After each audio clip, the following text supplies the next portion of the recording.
Tonight, a shocking case that gripped the nation. A school teacher is accused of stabbing his own 11-year-old son. How could such a tragedy happen within a close-knit family?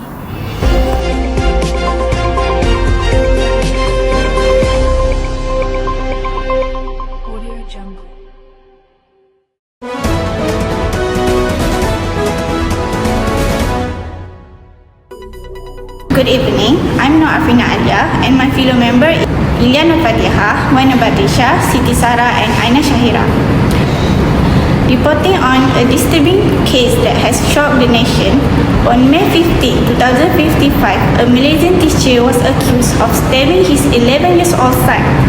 The incident gained national attention and has raised questions about mental health awareness in our society.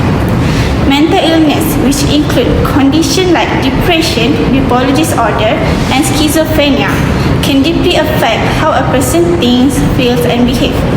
In this case, the accused father is believed to have been suffering from a serious mental condition, one that may have gone untreated.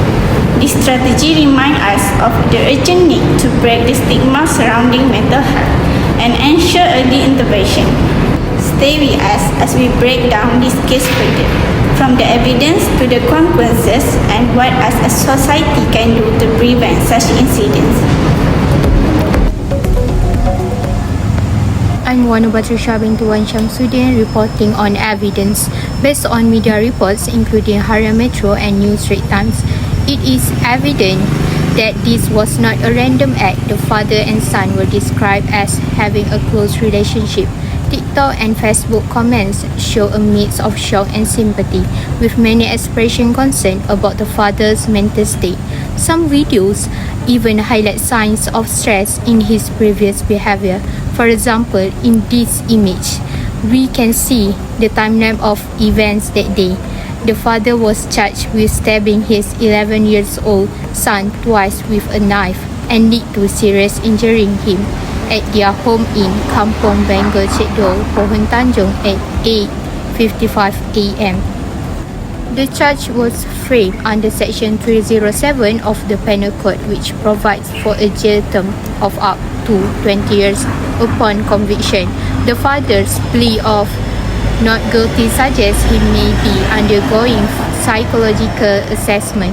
News report also mentioned that the police are looking into his mental health background to determine if he was aware of his actions. This evidence supports the idea that mental illness plays a significant role in this case. I'm ILLIA. Will explain on consequences on society, people, and economy. Cases like this leave a lasting impact on society.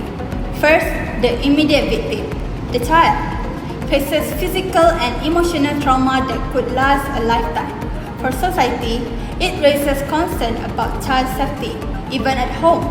It is also questioned how we monitor the mental health of individuals in trusted roles, like teachers. Economically, there's strain on healthcare system, mental health services, and legal institutions. The government may also need to invest more in mental health awareness and prevention programs. On a broader scale, such as incidents can increase public fear and mistrust.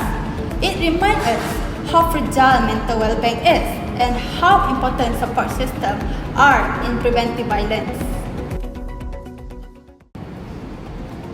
I'm Siti. So moving on to the moral of the issue and how to solve the problem. Morally, this case teaches us that mental illness should never be ignored or underestimated. A loving father became a suspect in a horrific crime, not because he hated his child, but likely because he was battling demons with it. To solve this problem, firstly, we must encourage regular mental health screening, especially in high-stress professions. Secondly, create safe platforms where individuals can seek help without judgment. And lastly, educate families to recognize warning signs and intervene early. School and workplaces should provide counseling and support. Most importantly, we must break the stigma around the mental illness so no one suffers in silence.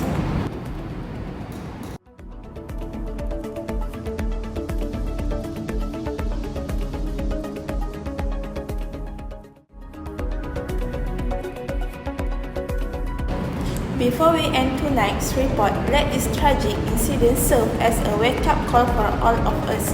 The case of a father and educator accused of harming his own child is not just a crime story. It is a reminder of how untreated mental illness can lead to devastating consequences, even within the most trusted relationship. As a community, we have shared responsibility to raise awareness, break the stigma, and support those who may be silently suffering. Mental well-being should never be ignored or underestimated. Pay attention to warning signs, reach out, listen, offer help, because sometimes a single act of care can prevent a lifetime of pain. Remember, prevention is always better than cure. Thank you for watching this special report. I'm AINA. Good night.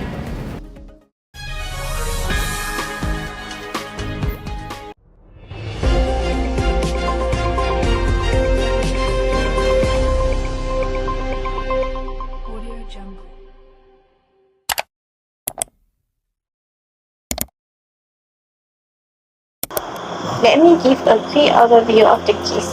This incident happened on May 15, 2025 in Bandar Seri Damansara, Kuala Lumpur.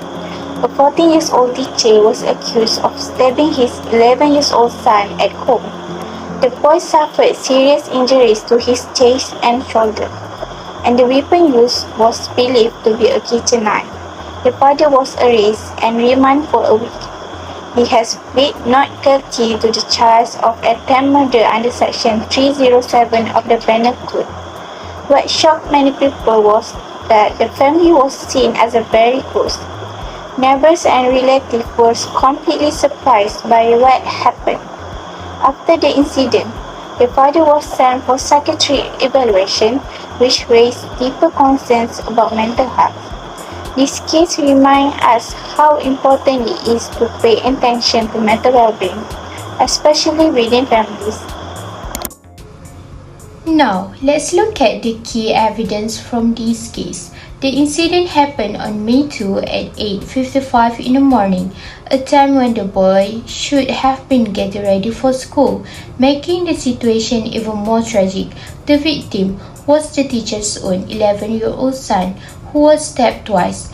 This highlights the emotional weight of the case, as the suspect is someone the child trusted. However, it took place inside their home in Kampung Bengo Cedol, which adds to the shock since the home is supposed to be a safe space. This child suffered serious injuries, which support the decision to charge the father with attempted murder under Section 307 of the Penal Code. Lastly, if convicted, the father could face up to 20 years in prison, showing how severe the law considers this offense. This case has serious consequences across society, individuals, and the economy. First, it raised public concern about child safety even within families. The father and son were always seen together, which made the public feel shocked and uneasy. It also caused distrust toward authority figures. The suspect was a school teacher, a role we normally associate with safety and responsibility. On a personal level, the victim, the 11-year-old boy, suffered both physical and emotional trauma. Being so close to his father makes this experience even more painful for him. Economically, there's burden on healthcare and psychiatric services. The suspect is now being assessed at Hospital Bahagia, which uses public resources. This case also highlights the need for increased government spending on mental health programs to support schools and prevent future tragedies.